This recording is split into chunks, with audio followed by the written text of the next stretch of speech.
Hello, everyone. Welcome to the National's daily broadcast. My name is Laura Webster. I am presenting from the National's main office in Glasgow. I'm joined by Abby Garton-Crosby, who's our political reporter, and she is based in Holyrood. Unfortunately, I think she is frozen right now. So until she gets back on the call, I'll give you a quick rundown of what's been going on today. So you may have seen our front page this morning. If not, it is focusing on the First Minister calling on the public to lock the Tories out of office at the upcoming council elections. We've also got our leaders' interviews kicking off with the Scottish Lib Dem leader, Alex Cole-Hamilton, and he talks about the Tory coalitions of 2010. He talks about what he thinks about the possibility or promised Scottish independence referendum coming up next year, and various other things. And today we are speaking to Alex Salmond, the Alba Party leader. So you'll be able to watch that footage if you're a subscriber on our website, and you'll be able to catch up with the clips on our social media. So I see Abby is finally unfrozen. Hello, Abby. Hello, sorry, my Wi-Fi cut out at the exact moment we went live, which is just typical. Don't worry about it. No problem at all. How's Holyrood today? Yeah, it's good. It's busy. Obviously, a couple of weeks ago, the mask and social distancing was lifted, so it's almost as if like a kind of normal Holyrood session. Like there's people in the public gallery. There's more than 3 or 4 reporters allowed in the media gallery. There's 5 people at the front bench for the First Minister, so it's quite busy, and I think everybody's getting their lunch at the moment in the Garden Cafe. So it's quite noisy in the background, but hopefully you can hear me okay. No, it's good to see. I mean, it's a little bit depressing sending all the political reporters to Holyrood during the pandemic, and there's no one around, and they just may as well stay at home. So Tell us about what's been going on today. You've just come out of First Minister's questions. What were the big stories that came out of the chamber this afternoon? Yeah, so there was kind of the first big one was Douglas Ross was asking about the ferries contracts. There's a document that has gone missing, is what they're claiming. So basically, there's hundreds of documents online about the contracts that were awarded for the 2 delayed ferries. So basically, Ross was saying this one document is like a key, vital document. And the First Minister was saying that it's just a little kind of formal thing that the ministers would have said, signing off on the decision, and that Transport Scotland the next day had that kind of written in. So the wording was, hold on a few seconds. So it was just basically saying that she said that there's one link in the chain missing, but on either side of that you can see that the minister signed it off. But afterwards, a lot of the journalists kind of went to speak to Keith Brown because he was the one who'd signed off on it at the time, but he wasn't up for answering any questions about that today. So didn't hear much more on that. But yeah, that was interesting. I've got a story coming up on that, which will be up after this live, and I have time to put it up. So yeah, that was a kind of key one today. And then Anna Sarwar had raised the care homes, because yesterday there was a High Court decision that the UK government had unlawfully discharged people asymptomatic into care homes. So I was asking the First Minister about that and the situation in Scotland. Hamish has got a story up about that. It's kind of emotive from the FM, who said that, it's embedded in her soul, those decisions, like that they will, haunt her for the rest of her days, essentially.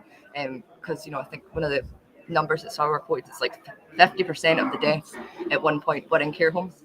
And there's no denying that was a really big issue and that a lot of people died during the pandemic. So that was another one that came up today.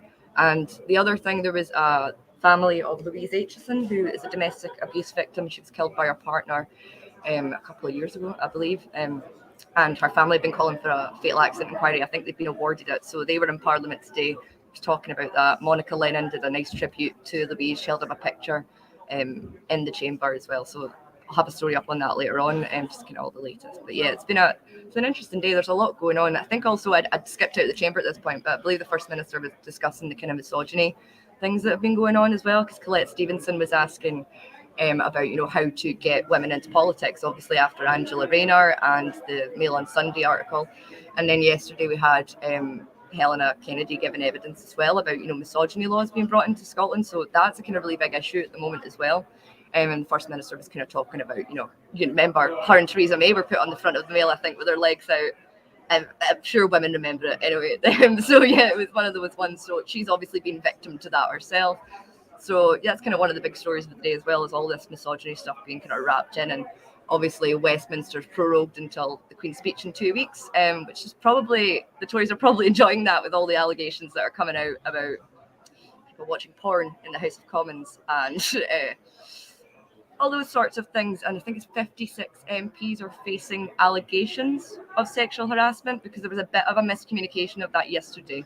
So they're not, 56 aren't being investigated, 56 are facing claims, and there's around 70 claims. Don't know who they are. We know that 3 are cabinet ministers in Boris Johnson's government and 2 are shadow cabinet ministers in Labour, but no names as of yet. Might get them in the Sunday papers, but that's still to come out. So that's kind of one of the other big stories that's kind of going around in the background today as well. Yeah, definitely. I mean, you touched on the picture of Nicola Sturgeon and Theresa May talking over the Brexit deal at the time. I remember that it said Brexit or Legsit, something like that. Never mind That Brexit, one Legsit. Yeah. That was So it, yeah. this Awful. kind of media reporting, it's not a brand new thing. We've been seeing it for a long time, but I think that Angela Rayner stuff took people by surprise because it was so kind of explicit and it really forced her into quite a horrible position. But as we've seen now, the Daily Mail or the Sunday Mail editor has refused to meet with the speaker about it. But it's very interesting that you brought this up, Abby. I mean, what the hell is going on in Westminster? Why is this acceptable? I think that the problem is that it's always been acceptable, like that Westminster is like systemic with a lot of issues, and one of them is going to be sexism, and there's not even anywhere near a 50-50 parliament in Westminster. And also, if you think about the fact that Boris Johnson is kind of like doesn't enforce the rules within his party, if you think about Partygate and his kind of whole attitude, the way that he's had through it, just kind of not letting people, just let people do what they want. And I'd read somewhere that is why, people feel like they can get away with anything now, because they're not being held to account in the Tory party. So it is horrific to think that a member of parliament was sitting with porn open on his phone in the House of Commons. Like, that is just insane to me, to be honest. So yeah, I think it just speaks to the whole culture of, systemic issues. Like, there is no 50-50 parliament. There are not enough women in politics to like hold men to account for doing this stuff, because, you put a woman in a position where she turns around and sees some like pornography on a phone is awful. Like, even man or woman, actually, for anybody to have to do that in their place of work, it's disturbing. So yeah, I think it's one of those things where I feel like there's almost like a moment of reckoning coming in with this stuff, because we had Me Too, we've had all this sort of stuff coming out, all these sexual allegations. I think Angela Rayner, that article, because that was a Tory MP briefing against her, I think that could be a kind of almost watershed moment where people are just sick of it. They just don't want to, they're not going to elect people who are going to act like that anymore, hopefully. So I do hope that it's one of those watershed moments where people are kind of addressing the misogyny within the structures of power that we have, because they are there and there needs to be something done about it. Certainly. I wonder if our readers listening in and the viewers on Facebook Live, over on Twitter, want to tell us if they've been surprised by the allegations coming out this week, or at this point, is it just what you expect to hear coming out of Westminster? I think it's really interesting. I think it's almost like the kind of cultural problems with misogyny aligning with the power structures and systemic workings of Westminster, whereby, you can't fire an MP in the way that you can fire an employee who has behaved badly. So whether this Tory MP has washed before it happens, whatever we find out in this investigation, we cannot fire them as the public. There are ways to go around. You can start a petition in your constituency and force them out. But it's a very, very lengthy process. Now, it feels like these are the kind of systemic issues with how Westminster runs that may be the things that drive our supporters, our subscribers to support independence. Would you say that's fair? Yeah, I mean, if you think about it, compare the sort of things that happen up here in Holyrood. We've got 50-50 parliament. We are actively considering misogyny laws. Boris Johnson ruled that out immediately in the wake of Sarah Everard's murder. I don't think he even gave it a second thought, but I'd spoke to Keith Brown about it a couple of times, actually, and he's been quite supportive of it. I went to the launch of the working group's report. It's detailed. It could work. Like, it's a sensible plan. It's not as if you're going to be outlawing people for making sexist comments or stuff like that, which are not appropriate.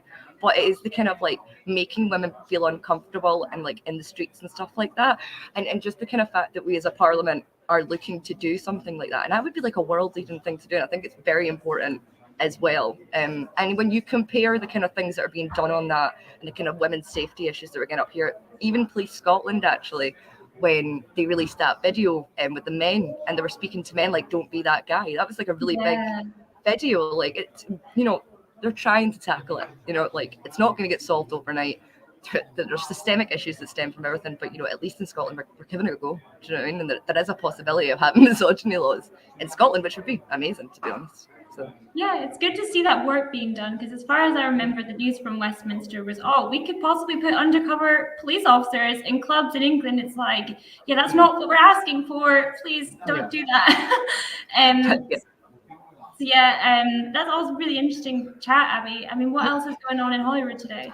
Yeah, so obviously we get a break up until about 2:00. So in about 15 minutes, Parliament will kick back off again, and we've got some rural affairs and islands questions coming up. But the kind of main thing this afternoon is we've got the ministerial statement from Angus Robertson on the census. So we're expecting a 4-week kind of extension to the deadline, which I think was today, because not enough people have filled out essentially. So it seems that about a quarter of all the forms have got to be filled, still haven't been filled out, which is about 700,000 households. So I think we're going to get about a 4-week extension for that. I'm not really sure what the problem is. I've heard, from labourers saying, I think it's Monica Lennon was saying, some issues, people are having issues getting hold of paper copies and then returning them in time. So it could just be a technical issue, maybe some online issues. I know when I did it, I had to constantly put in a code because it would time out a lot of the time when I was doing my own, and I had to constantly put the code in and go back in and fix stuff. So I think it's just a couple of things like that, but we should find out more information on that probably about 2:30. And then after that, we have a debate on a non-domestic rates bill, which I will not bore you with the details for that. Might be something on that later. No, thank you for sparing us, Abby. I know that one of our Sunday national journalists is going to be looking at doing a big report on what's gone wrong with the census, because 700,000 homes, that is a lot of people who have not returned their census, and we really do need to find out what's going on. So you can keep an eye out for that in the Sunday National. Also coming up in the Sunday National, we'll be having lots of coverage of the last weekend of campaigning, and I know that there'll be some exciting stuff that I'm not allowed to talk about yet, but I'm sure on Saturday you'll find out. We'll do some little sneak peeks on our social media accounts. As I was saying before, when Abby was frozen and in internet hell, we were saying that we're doing our leaders interviews. So Alex Cole-Hamilton, Scottish Lib Dem leader, he is already on our website. Full video is available to be for the subscribers. Alex Salmon will be online tonight, where you'll be able to watch that about 6 p.m. All of these are captioned, by the way, so if you're hard of hearing, you'll be able to tune into them. They're about 20 minutes long. Friday, Abby will be interviewing Patrick Harvey, the co-leader of the Scottish Greens. You should be able to watch that, I believe, on Saturday. So, Abby, you can tell me if I'm wrong about that. Fingers crossed. Yep. On next week, we've got Nicola Sturgeon coming up. And if you want to ask Douglas Ross and Anna Sarwar why they're not to us. I tweeted them last night and not had a reply. I even said underneath, like, I don't have to do it if you want to speak to somebody else, if that's what the issue is, because I did doorstep Douglas Ross last week, and I don't think he was very happy with me. So that might be one of the reasons. But yeah, I'm surprised that they're not, because they're genuinely usually quite happy to talk to me. I mean, Anna Starvers took me on an electric bus one day and I was talking about nuclear to him. So it's odd that they're not replying, to be honest. I thought that they would. I mean, Alex Cole-Hamilton did it, although he looked like he was having a laugh when he was doing it.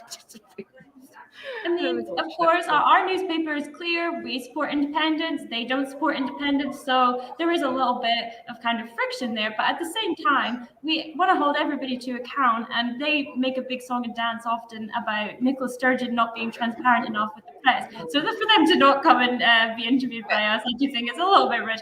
But anyway, if our readers do want to get in touch and ask them why they're not going to come and do our leaders interviews, considering the 4 other leaders have already confirmed, it's already filmed, love to know, because we'd love to put your questions to Douglas Ross and Anna Sarwar. So if you want to let us know if you have any questions in particular, just pop them in the comments. And if they do actually get back to us, we will take your comments and questions to them. We promise we will do that. But yeah, thank you so much, Abby, for joining me. It's been so nice chatting. I hope you enjoy the rest of your day at Holyrood. Well, I'll probably have some tweets up later, and I will have that Douglas Ross story up for everybody in the next 10 to 15 minutes. Wonderful. Good to hear. All right. Thank you so much for joining us, everybody. Bye.